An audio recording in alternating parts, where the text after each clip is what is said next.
इस महान भारत कृषि प्रधान देश में खेतों के बीच खड़ा आज मैं किसानों के भेष में लिए हाथों में औजार चला खेती करने को तैयार। किसानों का मैयार कृषि से है प्यार। नमस्कार, मैं नीतीश कुमार फ्रॉम पटना बिहार। हमारे देश में हाल ही में एक किसान बिल यानी फार्म बिल पास हुआ है, जिससे आप सभी वाकिफ भी हैं।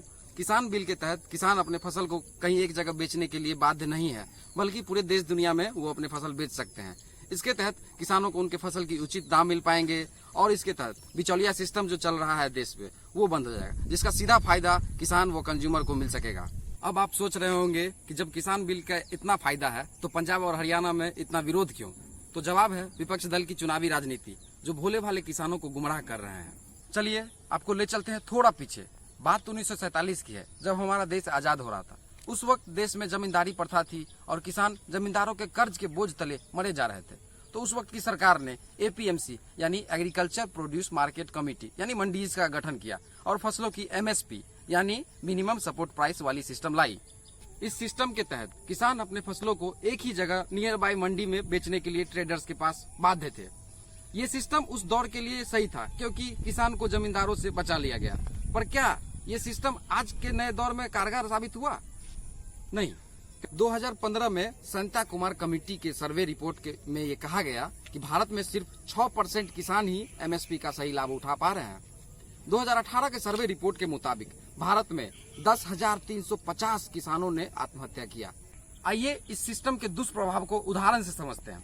गेहूं किसान से 20 रुपए में लिया जाता है, थोक बाजार में इसकी कीमत 30 रुपए हो जाती है और डिपार्टमेंटल स्टोर में आप तक पहुंचते पहुंचते इसकी कीमत 60 रुपए हो जाती है।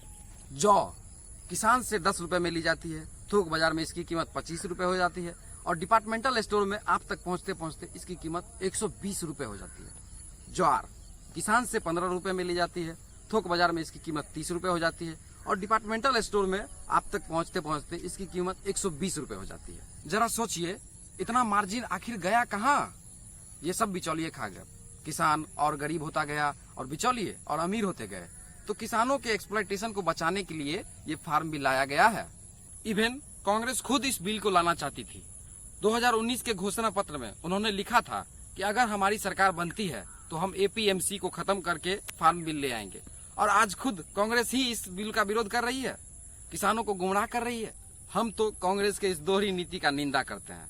अगर कोई हमसे मेरी राय पूछे तो हम तो किसानों के पक्ष में हैं और किसान बिल के सपोर्ट में हैं। और हम देश के सभी किसान भाइयों से ये प्रार्थना करते हैं कि थोड़ा सा धीरज रखें, सब ठीक हो जाएगा। बदलाव प्रकृति का नियम है और अच्छे बदलाव के लिए हमेशा तैयार रहना चाहिए, विरोध नहीं करना चाहिए।